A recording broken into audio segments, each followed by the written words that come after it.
guys, welcome back to the channel. In this video, I'll show you how to send a group email on your Gmail application. Quick one, guys. When you're on your Gmail application, click on Compose.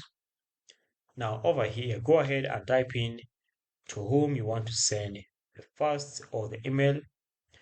Now to send a group email, just come over here on the CC option and then add the other emails that you want to send to.